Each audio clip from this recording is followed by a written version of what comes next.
hoodlums and robbers in some parts of Lagos State and Ogun State. Well, before we go deep into that, I am Akurizi from GStube TV. Do well to subscribe and click on the notification bell to get notified whenever we drop new videos. And if you are just tuning in, this is GStube TV. This is GStube TV. Do well to subscribe and also get notified whenever we drop new videos by clicking on the notification bell. On all social media platforms, do well to follow us at GStube TV.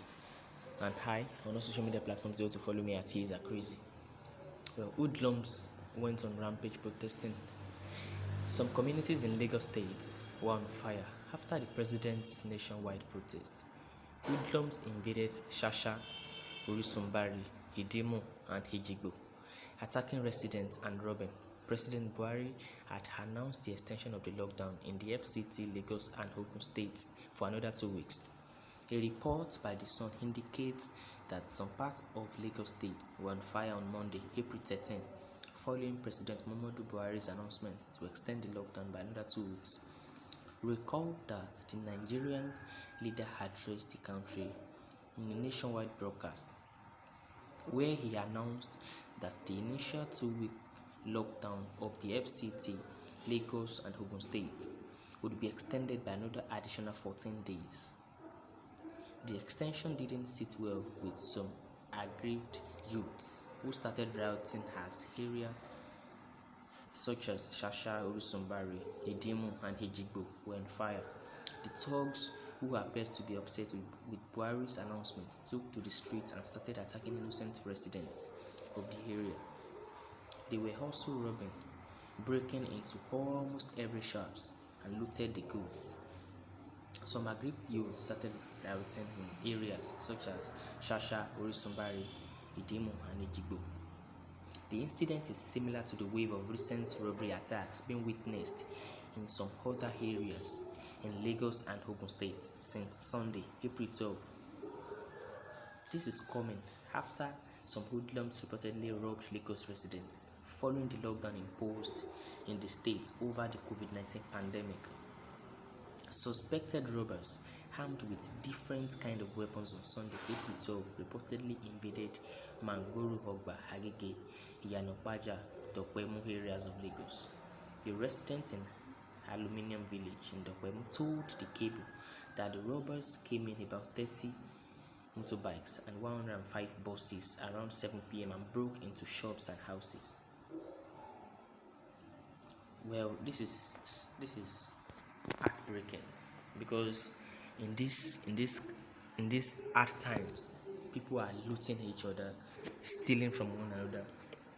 The country is on lockdown, especially the 3 major cities: Ogun State, Lagos State, and Abuja. These places are on lockdown, and people are not going to their place of work to get money, especially those that make money daily.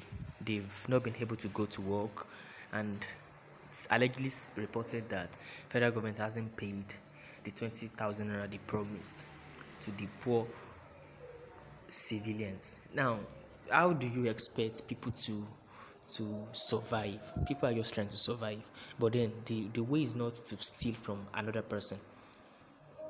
Seriously, because the person you are trying to steal from also is trying to survive. That is what you get when we have this kind of situation in our environment. Now, the robbers of Lagos, they've been looting and stealing and attacking citizens in Ogun State and some parts of Lagos State, especially the likes of Agege, Yanopaja, and the likes, even Abule Egba. This band of robbers are so much. They are plenty. Like some even said they are about 200. Imagine how we've seen robberies of 7 persons, 5 persons, 10, 15 persons, but then a robbery of about 200 to 300 robbers, then that is way huge. I don't think we can have that kind of thing in a sensible scenario. But but Nigerians actually thought that, some Nigerians took to their social media accounts, especially on Twitter, to vent their anger and their opinion, that they believe these are not mere robbers. These are thugs, these are touts, these are some thugs who are probably bus conductors and hoodlums that couldn't that couldn't survive through this lockdown, but had to find another means of surviving. Majorly we know that these people, they beg for money from passers-by, they work as conductors, day jobs, and the likes. But then, since the lockdown started, they can't beg from anybody because almost 99% of everybody is in their houses. They can't beg from anybody, they can't work for anybody. All shops and workplaces are locked down. Then the only option they have is to now be stealing. But I believe if the federal government of Nigeria disbursed this 20,000 naira for everybody, all these things won't be happening. People would want to manage the little they have. This 20,000 naira, you get. So I think that's my thoughts actually. But then citizens in Lagos State and all these areas where hoodlums are storming to steal and loot civilians, these guys are not taking it as a joke too. People don't sleep no longer. They are on the streets with cutlass, with cut gels, with planks, to defend their houses, their homes, their goods, their money, especially because they even claim these guys moves with guns, with cutlass, with machetes, with planks, with POS. If they see any mobile app on your phone, you have to transfer. You transfer to the account. If you have your debit card with you, they use your POS to transfer the funds to their account. These guys are not joking. But then let's go to the robbers of Lagos. A band of robbers have held Lagosians to ransom. It is time to put them out of business for real. In the last 1 week, mainland Lagos has become a war zone rather. Residents have taken to guarding themselves as robbers lay siege on Agege, Idimu, Iyanapaja, Egbeda, Ijesha, and communities bordering Ogun State. It's been a tale of sorrow, tears, and blood for residents who have been forced to stay at home, no thanks to a coronavirus enforced lockdown. Some of the robbers invaded these communities in broad daylight while looting, maiming, and leaving residents for dead. In parts of Agege and Idimu, residents no longer go to bed. Seriously, everybody's on the streets trying to protect their families, their homes, their houses, their goods, their money, their properties.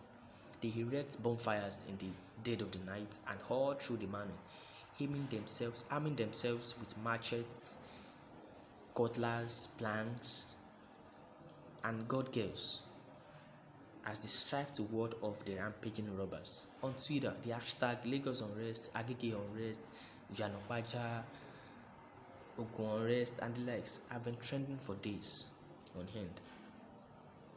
Some say the social unrest has become the lot of Lagos because the federal government declared a lockdown on Abuja, Ogun, and Lagos in a bid to curb the spread of the novel coronavirus COVID-19. They say this is one more example of the inequality that has become the story of Nigeria. They say street urchins or miscreants, otherwise called agberos, who have been temporarily put out of the business of fleecing bus drivers and conductors or extorting motorists, have been left with no option but to raid homes for their daily bread. This school of thought posits that the robbers are driven by poverty and hunger. Well, there is no doubt about that. These guys are driven by poverty, by hunger. They are hungry. They have to vent their hunger to someone, on someone, something. These street miscreants, these street urchins, probably popularly known as agberos, they make their daily bread by begging, by begging from, people, passers-by, from motorists, and the likes. That is how they survive, and that is how they've been surviving.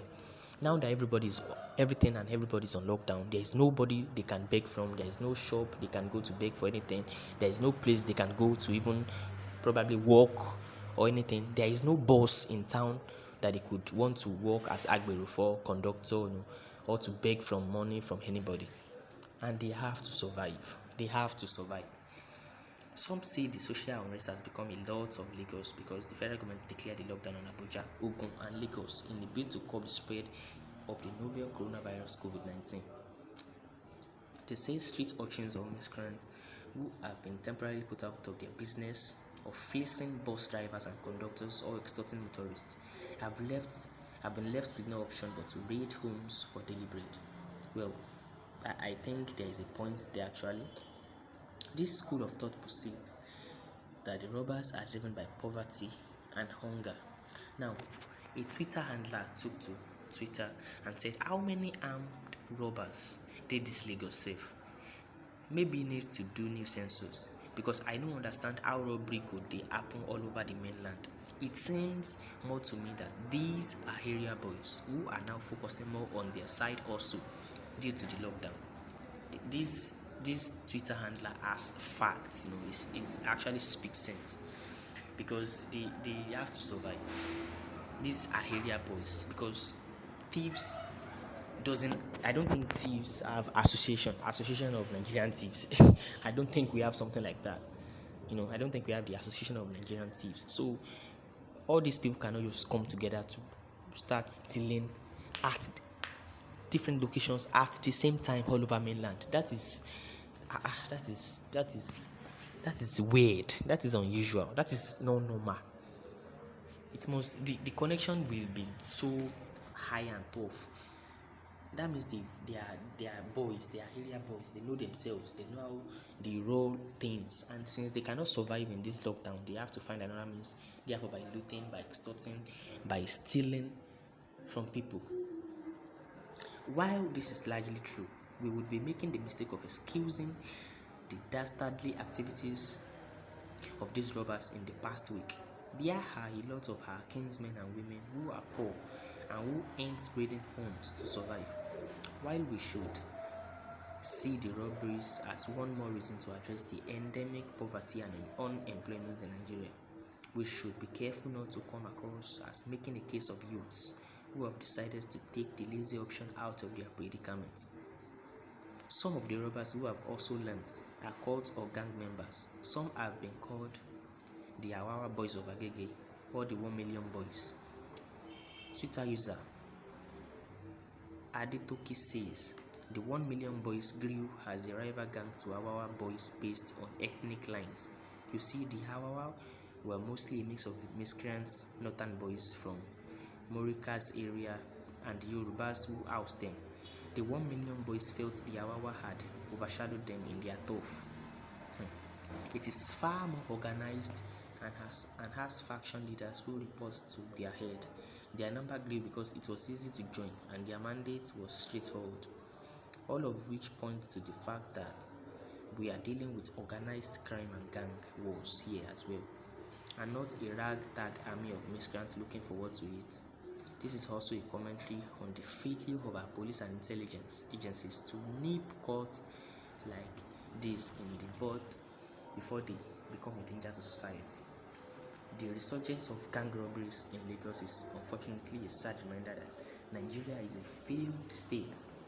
It's been a hard time for most residents of Lagos to be asked to sit at home and then having to deal with armed robbers can leave anyone psychologically scarred for life. Lagos Governor Babajide Sanwo-Olu and the police force have to swing into action and provide succor by dealing the Awawa and 1 Million Boys a devastating blow. There should also be a strategic plan of action to ensure this doesn't happen again. Our police force has become an extortion unit instead of a crime-fighting one, and that is a sad thing to say.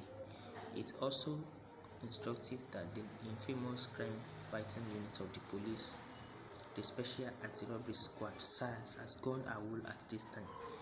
Inspector General of Police Adamu Abubakar has to read the Riot Act off to his men on these Lagos and Ogun residents deserve their sleep at this most difficult time for our nation and humanity.